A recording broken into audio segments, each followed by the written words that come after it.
Hamas के अंत की तारीख तय हो चुकी है।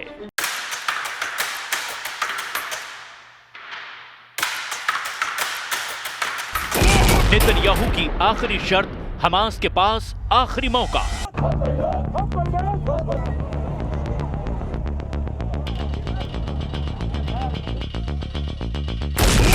या तो हथियार गिरेंगे या हमास के लड़ाकों की लाशें।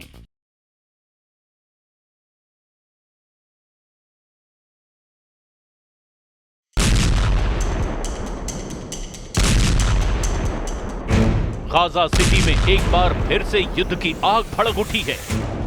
आसमान में इजरायली फाइटर जेट्स की गरज, जमीन पर टैंकों की गड़गड़ाहट और चारों ओर धुएं का गुबार, मिसाइलों की आवाजें, धमाके और लोगों की चीखें। इजरायली सेना ने गाजा के केंद्र में स्थित हमास के 2 प्रमुख ठिकानों को निशाना बनाते हुए जोरदार सैन्य कार्रवाई शुरू की है। इजराइल के प्रधानमंत्री बेंजामिन नेतन्याहू ने इस ऑपरेशन को युद्ध खत्म करने की दिशा में आखिरी कदम बताया है। The war can end tomorrow if Gaza, or rather if Hamas lays down its arms and releases all the remaining hostages. Gaza will be demilitarized. Israel will have overriding security responsibility. A security zone will be established on Gaza's border with Israel to prevent future terrorist incursions. A civilian administration will be established in Gaza that will seek to live in peace with Israel. Gaza की गलियों में अब सिर्फ मलबा और मातम बाकी है। युद्ध के इस बारूद के शिकार आम लोग ही नहीं, बल्कि वो पत्रकार भी हैं जो गाजा में वॉर की रिपोर्टिंग कर रहे हैं। The killing of our colleagues, the journalists from Al Jazeera, is a crime that was not the first of its kind. The occupation, from the beginning of the aggression, has killed dozens of journalists. And this is a crime that the international parties must stand up to against. And there must be a court case against the occupation for these crimes that are committed against our colleagues who convey the truth. अस्पतालों में घायल नागरिकों की भीड़ है और राहत कर्मी लगातार मलबे से लोगों को निकालने की कोशिश कर रहे हैं। गाजा में हो रही इस कार्रवाई को लेकर अंतर्राष्ट्रीय स्तर पर भी प्रतिक्रियाएं तेज हो गई हैं। यूरोपीय देशों ने इजराइल की रणनीति पर सवाल उठाए हैं, जबकि मुस्लिम देशों में नाराजगी बढ़ती जा रही है। इसी नाराजगी को दूर करने के लिए इजरायली प्रधानमंत्री नेतन्याहू ने अब सेना को निर्देश दे दिया है कि ज्यादा से ज्यादा विदेशी पत्रकारों को गाजा में लाया जाए, ताकि दुनिया को गाजा की सच्चाई दिखाई जा सके। लेकिन सवाल ये है कि क्या ये सच्चाई सिर्फ नेतन्याहू की परिभाषा तक सीमित रहेगी? गाजा में धमाकों की आवाजें अभी थमी नहीं हैं और जब तक हथियार नहीं डलेंगे ये युद्ध जारी रहेगा। एक ऐसा युद्ध जिसमें हर धमाका एक नई कहानी कहता है। उधर इजराइल के पीएम बेंजामिन नेतन्याहू ने साफ किया है कि इजराइल का मकसद गाजा पर कब्जा करना नहीं, बल्कि उसे मुक्त कराना है। लेकिन सवाल ये है, ये मुक्ति किससे और किस कीमत पर?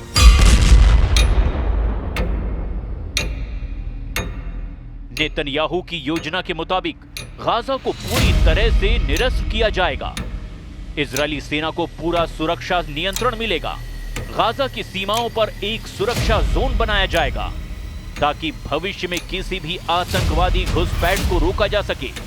इसके साथ ही एक ऐसा नागरिक प्रशासन स्थापित किया जाएगा जो इजराइल के साथ शांतिपूर्ण नीति पर आगे बढ़े। लेकिन इस योजना को लेकर देश के भीतर ही विरोध शुरू हो गया है। नेतन्याहू की सहयोगी पार्टी RZP यानी रिलीजियस ज़ायनिस्ट पार्टी इस रणनीति को जीत से पीछे हटना बता रही है।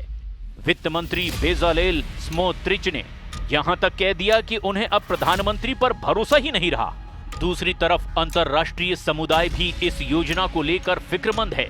यूरोपीय देशों ने इसे स्थायी समाधान से दूर जाने वाला कदम बताया है। ऑस्ट्रेलिया ने तो फिलिस्तीन को स्वतंत्र राज्य के रूप में मान्यता देकर एक बड़ा कूटनीतिक संदेश दे दिया है। नेतन्याहू का कहना है कि ये योजना गाजा में स्थायित्व लाने के लिए है, लेकिन आलोचकों का मानना है कि ये एक छिपा हुआ कब्जा है जिसमें इजराइल सीधे शासन नहीं करेगा, लेकिन नियंत्रण पूरी तरह से उसी के हाथ में रहेगा। इस बीच गाजा में हालात लगातार बिगड़ते जा रहे हैं। नागरिकों को ना तो बिजली मिल रही है, ना पानी और ना ही पर्याप्त दवाइयां। संयुक्त राष्ट्र और रेड क्रॉस जैसी संस्थाएं मानवीय सहायता की अपील कर रही हैं, लेकिन जमीनी हालात बेहद गंभीर हैं।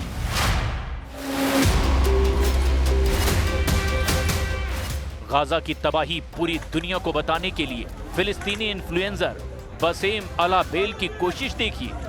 वो साइन लैंग्वेज यानी सांकेतिक भाषा के जरिए उन लोगों को गाजा के बारे में बता रहे हैं जो बोल सुन नहीं सकते। इस रिपोर्ट में बसेम की आवाज बने मोहम्मद मुश्तहा ने बताया कि बसेम ने सांकेतिक भाषा के जरिए अभी क्या बताया।